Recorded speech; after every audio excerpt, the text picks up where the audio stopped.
December 11, 2023, Hoffman, North Carolina. Richmond County deputies respond to a domestic disturbance at 185 McCoy Drive. What they walk into needs careful unpacking. According to the report, 38-year-old Kenesha Neely tells officers that her husband Sheldon Maurice Neely had been drinking heavily and turned violent. She says he struck her repeatedly in the face, then locked her in their bedroom and kept the assault going while preventing her from leaving. In the struggle that followed, the two fought over her handgun. The gun discharged, striking Sheldon in the upper thigh. Deputies found him bleeding from the wound. He was treated at the hospital and then charged with second-degree kidnapping, assault on a female, and interfering with emergency communications. Because of the domestic violence nature of the case, he was initially held without bond, and then comes the twist nobody expects. Within days of shooting a man she said she feared, Kenesha went to the courthouse, posted his $3,000 bond, picked him up, and brought him back to the same home, back to the space where she and her 3 daughters lived. Social chatter popped up implying he was still with her, a kind of taunt meant to sting. Chicks be like, oh, he with her? And he is. Been with me, still with me, tatted me, forever we. Finna come get me. You can't sleep at night. Why would someone defend herself with a firearm and then pay to free the same man? To answer that, we need to rewind 4 years to a single Facebook message sent from behind prison walls into a pattern of manipulation that would cost Kenesha her life 8 months later. Before we go further, this is Fatal Family Network. Like, comment, and subscribe. Every case touches family. Kenesha Miranda Harrison was born March 25, 1986 in Memphis's Binghamton neighborhood. She was building the kind of life many single parents fight for, a certified nursing assistant with steady work, a business administration degree, and ironically freshly licensed as a bail bonds agent, the same system she would later use to free the man who upended her world. A memorial fundraiser would later describe her as a woman who wore many hats, proudest of all to be a devoted mother to 3 daughters. This wasn't a person with no options. She was a homeowner with credentials, multiple income paths, and hard-won stability. So how did everything change? In late 2019, a message landed in her inbox from Moses, also referred to as Sheldon Maurice Neely, then 46, incarcerated on a 12-year sentence for assault with a deadly weapon with intent to kill, among other charges. His rap sheet went back to the mid-1990s: property damage, drug offenses, probation revocations, resisting arrest, assault, driving while license revoked, robbery with a dangerous weapon, possession of a firearm by a felon. This wasn't one bad decision, it was a long pattern. From prison he began crafting a new persona. He couldn't take her to dinner, so he improvised: video dates, long phone calls, and money sent for little experiences that made it feel like they were out together. With endless time and no real-world responsibilities, he gave her focused attention, carefully shaped messages, promises of growth, the performance of a changed man. It worked. Their bond deepened through hours on the phone, prison visits that became highlights, and grand gestures that fed a narrative of redemption. He proposed twice. After initially saying no, she accepted the second time. On December 17, 2021, they made it official in a prison wedding. Guards, inmates, the whole setting, a scene that said more than the vows did. To Kenesha, it wasn't a warning sign, it was proof that love could weather anything. She celebrated milestones online, acknowledging their situation wasn't easy but insisting she would choose him again. She called him the love of her life, best friend, even business advisor, describing the difficulty of loving him as a test of loyalty rather than a signal to step back. On Valentine's Day 2022, she commissioned a personalized celebrity greeting praising him as an amazing man and a great father figure, despite the fact that he was not biologically tied to her children and was still incarcerated.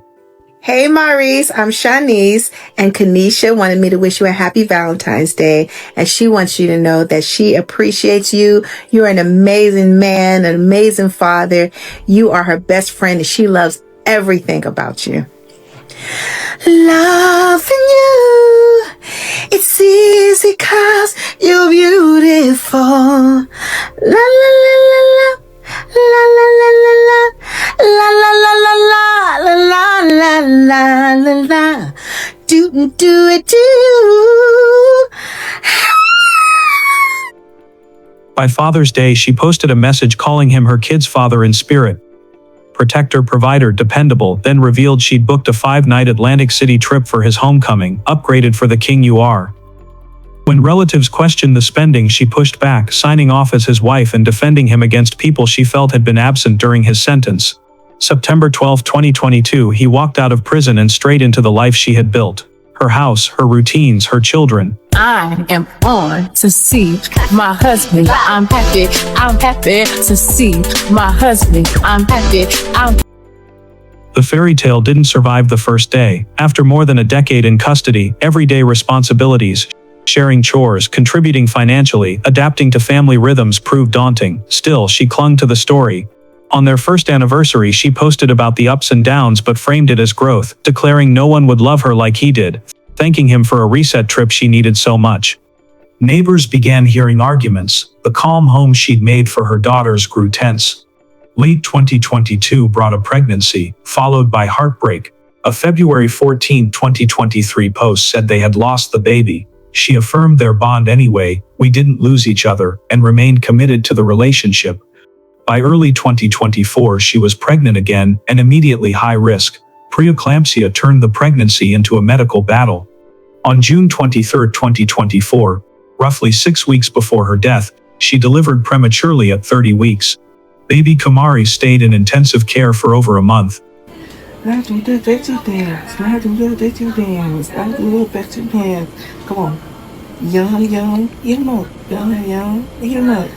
Hold on, better take your hand out and get out of belly. I love my bitch. As Kenesha split days between the NICU and caring for her older girls, Moses's behavior reportedly grew more erratic and controlling. On July 24, Kamari finally came home. What should have been relief became more pressure.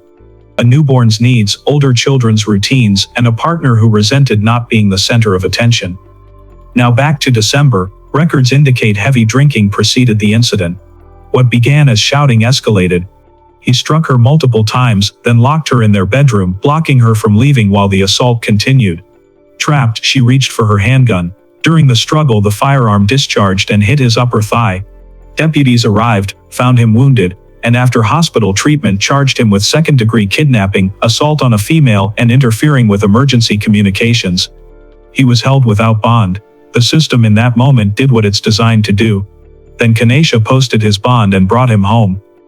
Why? Because years of manipulation had reframed the narrative. He had convinced her that she was the problem, that his outbursts were reactions to her shortcomings, that if she loved better, believed harder, supported more, he would finally become the man she saw in her head. And again, this ain't love. You had me wild. 5 blocks at another freaking street and said, oh no, we don't need to go this way. We're gonna go the other way. Well, sometimes things don't go as planned. So you mean to tell me you're gonna hold that against me because I love you and I want this moment to be special? This is not love. This is hate. You know I'm calling nature. Oh, and you think I hate you? Whoa, start recording me. I'm not recording you, girl.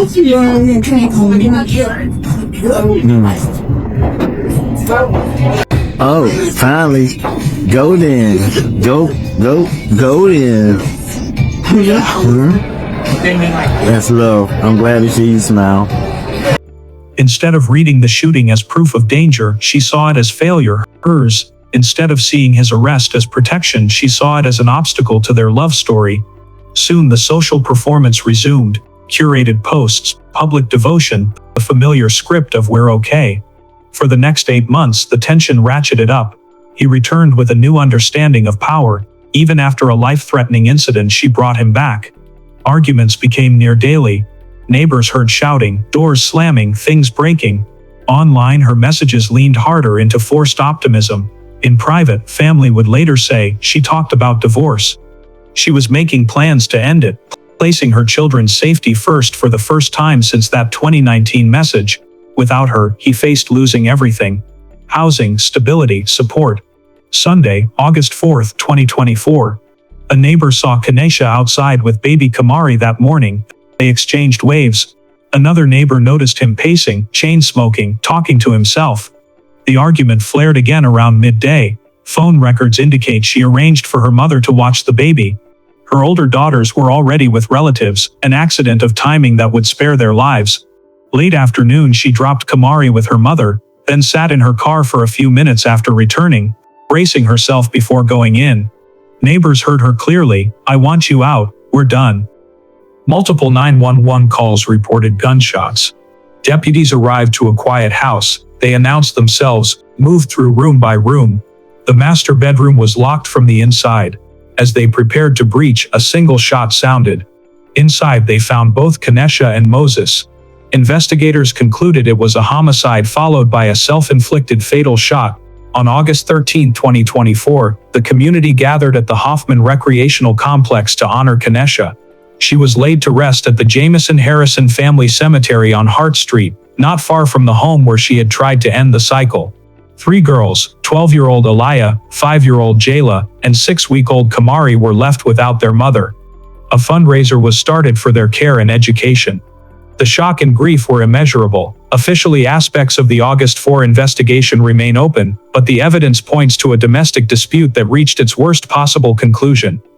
The lingering question isn't what happened, it's why the warning lights, bright, flashing, consistent, weren't enough to change the outcome.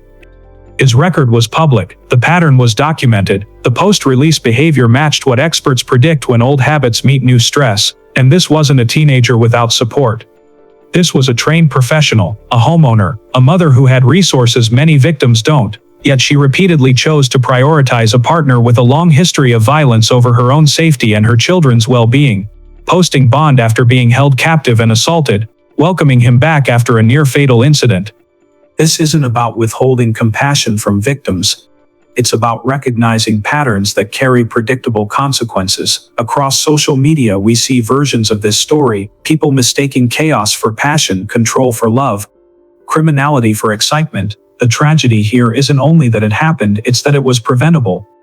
The red flags were there, the opportunities to pivot existed, they were ignored, minimized, or drowned out by a narrative of loyalty.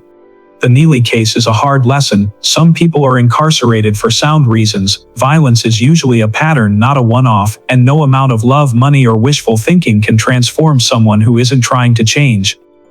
Sometimes love looks like leaving. Sometimes protecting your children means letting a fantasy die. Sometimes believing who someone shows you they are the first time can save your life. Kenesha never got to complete that exit, but her story can still be a warning for anyone tempted to believe affection can override violence. It raises uncomfortable questions about responsibility, the limits of sympathy, and the cost of looking away from obvious danger. We can honor her desire for partnership while acknowledging the choices that made this outcome more likely. May she rest in peace, and may her daughters find the stability and care their mother spent her last years trying to build. This is Fatal Family Network. Like, comment, and subscribe. Stay safe, look out for one another, and we'll see you in the next episode on Fatal Family Network.